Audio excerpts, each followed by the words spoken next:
de las Sagradas Escrituras estaremos compartiendo el libro de los Hechos de los Apóstoles, capítulo primero, prólogo.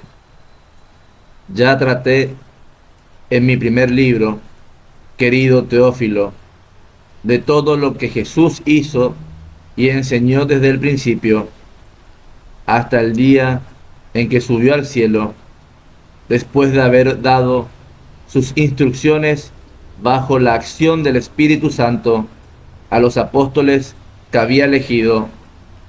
Despedida de Jesús. Después de su pasión, Jesús se les presentó con muchas y evidentes pruebas de que estaba vivo,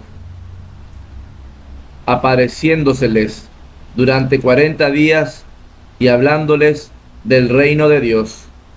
Un día, mientras comían juntos, les ordenó: no salgan de Jerusalén, esperen la promesa que les hice de parte del Padre, porque Juan bautizó con agua, pero ustedes serán bautizados con Espíritu Santo dentro de pocos días.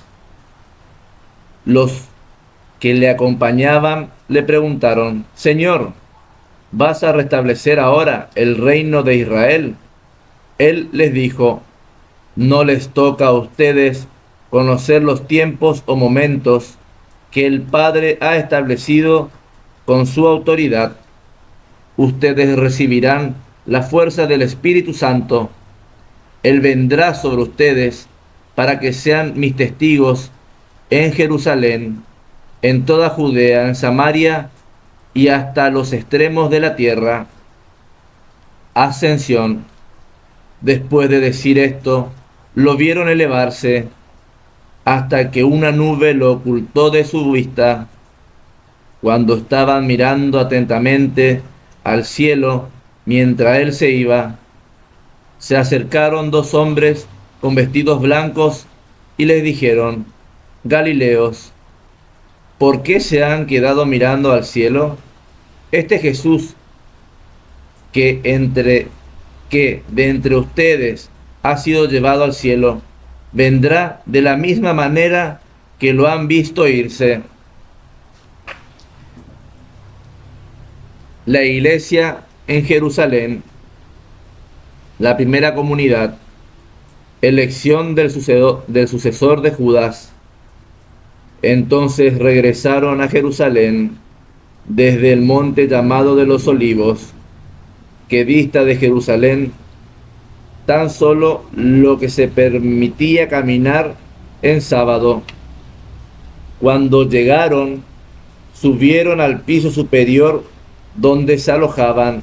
Eran Pedro y Juan, Santiago y Andrés, Felipe y Tomás, Bartolomé y Mateo, Santiago hijo de Alfeo, Simón el Zelota y Judas el hijo de Santiago. Solían reunirse de común acuerdo para orar en compañía de algunas mujeres, de María la madre de Jesús y de los hermanos de éste. Uno de aquellos días se levantó Pedro en medio de los hermanos, que eran unos 120, y dijo: hermanos, tenía que cumplirse la escritura que el Espíritu Santo había anunciado por boca de David acerca de Judas, el que guió a los que lo arrestaron a Jesús. Era uno de los nuestros y participaba de este ministerio. Pues bien, con el dinero de su crimen compró un campo, se tiró desde lo alto, quedó destrozado y se desparramaron todas sus entrañas. La noticia se divulgó por toda Jerusalén, de modo que el campo se llamó en su propio dialecto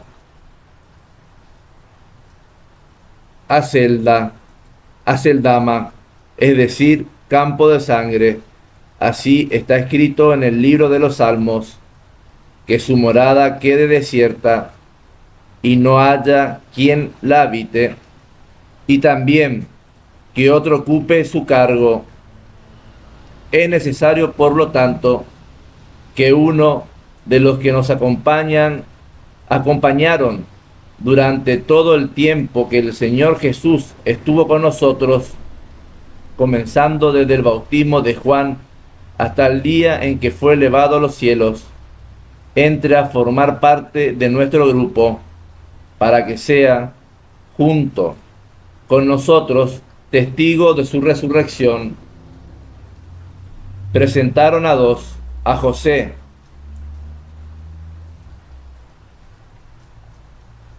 apellido Barsabás, por sobrenombre Justo, y a Matías, y oraron así: Tú, Señor, que conoces los corazones de todos, señala a cuál de estos dos has elegido para ocupar en este ministerio apostólico el puesto del que se apartó Judas para irse al lugar que le correspondía. Echaron suertes y la elección cayó sobre Matías, el cual entró a formar parte del grupo de los 11 apóstoles. El día de Pentecostés. Al llegar el día de Pentecostés, estaban todos juntos en el mismo lugar. De repente vino del cielo un ruido, semejante a una ráfaga de viento, impetuoso, y llenó toda la casa donde se encontraban. Entonces aparecieron lenguas como de fuego, que se repartían y se posaban sobre cada uno de ellos. Todos quedaron llenos del Espíritu Santo y comenzaron a hablar en lenguas extrañas, según el Espíritu los movía a expresarse. Se encontraban por entonces en Jerusalén judíos piadosos venidos de todas las naciones de la tierra. Al oír el ruido, acudieron en masa y quedaron desconcertados, porque cada uno los oía hablar en su propia lengua. Todos, sorprendidos y admirados, decían: ¿no son galileos todos los que hablan? Entonces, ¿cómo es que cada uno de nosotros los oímos hablar en nuestra lengua materna?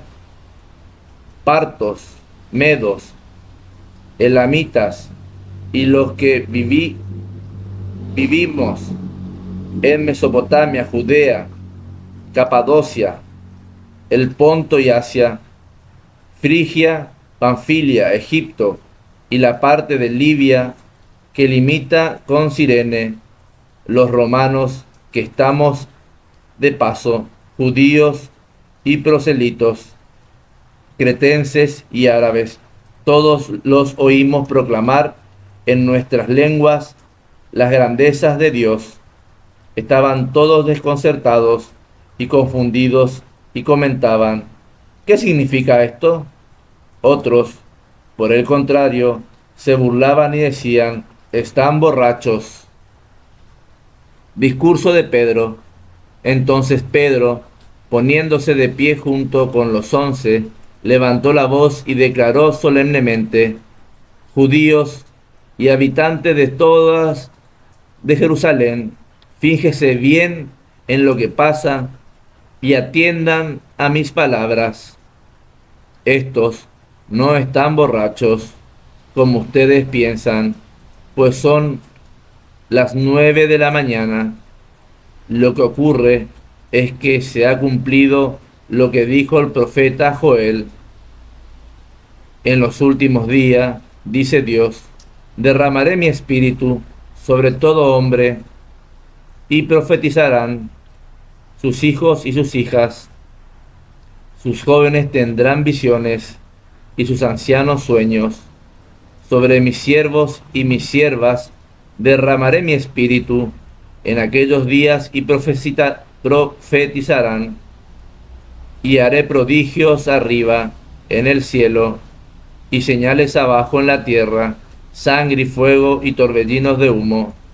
El sol se convertirá en tinieblas y la luna en sangre, antes de que llegue el día del Señor, grande y glorioso, y todo el que invoque el nombre del Señor se salvará. Israelitas, escuchen, Jesús, Jesús de Nazaret fue el hombre a quien Dios acreditó ante ustedes con los milagros, prodigios y señales que realizó por medio de él entre ustedes.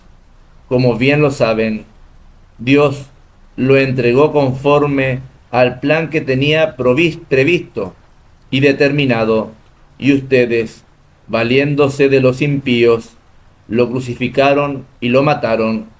Dios, sin embargo, lo resucitó, rompiendo las ataduras de la muerte, pues era imposible que ésta lo retuviera en su poder, ya que el mismo David dice de él: tengo siempre presente al Señor, porque está a mi derecha, para que yo no dude.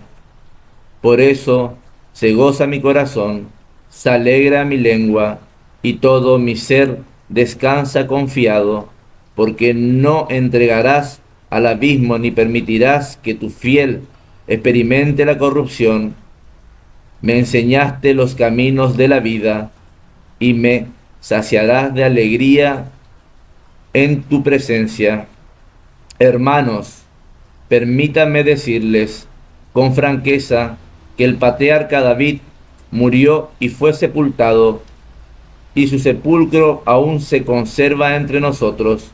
Pero, como era profeta y sabía que Dios le había jurado solemnemente sentar en su trono a un descendiente suyo, vio anticipadamente la resurrección de Cristo y dijo que no sería entregado al abismo, ni su cuerpo experimentaría la corrupción. A este Jesús Dios lo resucitó, y de ello somos testigos todos nosotros.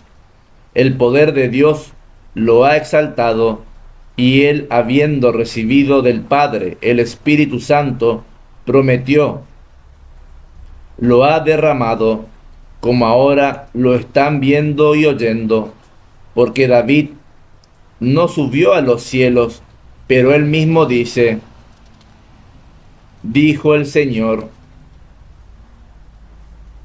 a mi Señor, siéntate a mi derecha, hasta que ponga a tus enemigos debajo de tus pies.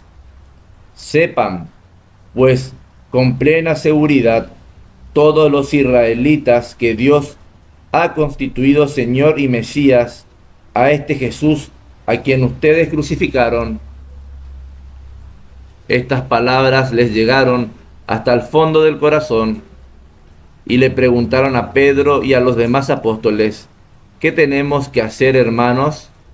Pedro les respondió: conviértanse y háganse bautizar cada uno de ustedes en el nombre de Jesucristo, para que queden perdonados sus pecados. Entonces recibirán el don del Espíritu Santo, pues la promesa es para ustedes, para sus hijos, e incluso para todos los extranjeros a quienes llame el Señor nuestro Dios. Y con otras muchas palabras los animaba y los exhortaba, diciendo: pónganse a salvo de esta generación perversa. Los que aceptaron su palabra fueron bautizados, y se les unieron aquel día unas 3,000 personas. Vida de la comunidad. Los que habían sido bautizados se dedicaban con perseverancia a escuchar las enseñanzas de los apóstoles. Vivían unidos y participaban en la fracción del pan y en las oraciones.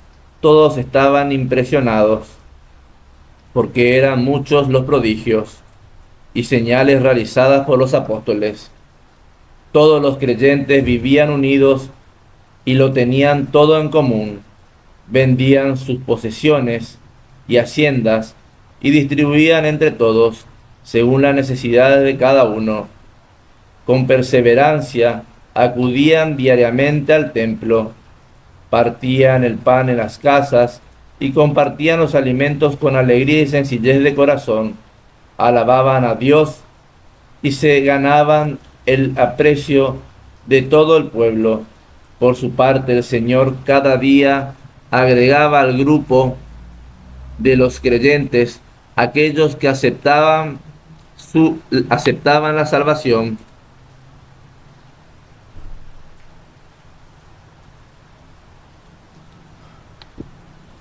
Pedro y Juan. Pedro sana a un paralítico. Pedro y Juan subían al templo a la hora de la oración, hacia las 3 de la tarde. Allá había un hombre paralítico de nacimiento, a quien todos los días llevaban y colocaban junto a la puerta hermosa del templo, para pedir limosna a los que entraban. Al ver que Pedro y Juan iban a entrar en el templo, les pidió limosna. Entonces Pedro, acompañado de Juan, lo miró fijamente y le dijo: míranos. Él los miró esperando recibir algo de ellos.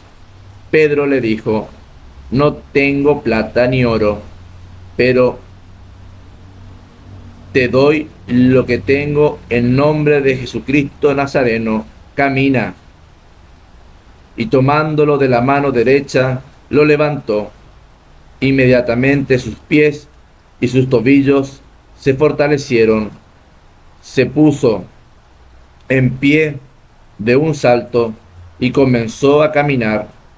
Luego entró con ellos en el templo caminando, saltando y alabando a Dios. Todo el pueblo lo vio caminar y alabar a Dios. Al darse cuenta de que era el mismo que se sentaba junto a la puerta hermosa para pedir limosna, se llenaron de admiración y asombro por lo que le había sucedido. Como él no se separaba de Pedro y de Juan, toda la gente, llena de asombro, se reunió alrededor de ellos junto al pórtico de Salomón. Discurso de Pedro. Pedro, al ver esto, dijo al pueblo: Israelitas, ¿por qué se admiran de este suceso? ¿Por qué nos miran como si nosotros lo hubiéramos hecho caminar por nuestro propio poder o virtud? El Dios de Abraham, de Isaac y de Jacob, el Dios de nuestros antepasados, ha manifestado la gloria de su siervo Jesús, al que ustedes se entregaron y rechazaron ante Pilato, quien había resuelto dejarlo en libertad.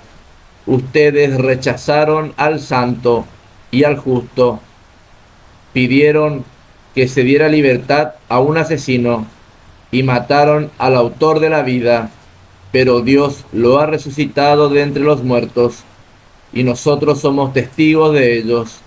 Pues bien, por creer en Jesús, se le han fortalecido las piernas a este hombre, a quien ven y conocen. La fe en Jesús lo ha sanado totalmente en presencia de todos ustedes. Ya sé, hermanos, que lo hicieron por ignorancia, igual que sus jefes, pero Dios cumplió así lo que había anunciado por los profetas, que su Mesías tenía que padecer. Por tanto, arrepiéntanse y conviértanse para que sean borrados sus pecados. Llegarán así tiempos de consuelo de parte del Señor, que les enviará de nuevo a Jesús, el Mesías, que le estaba destinado.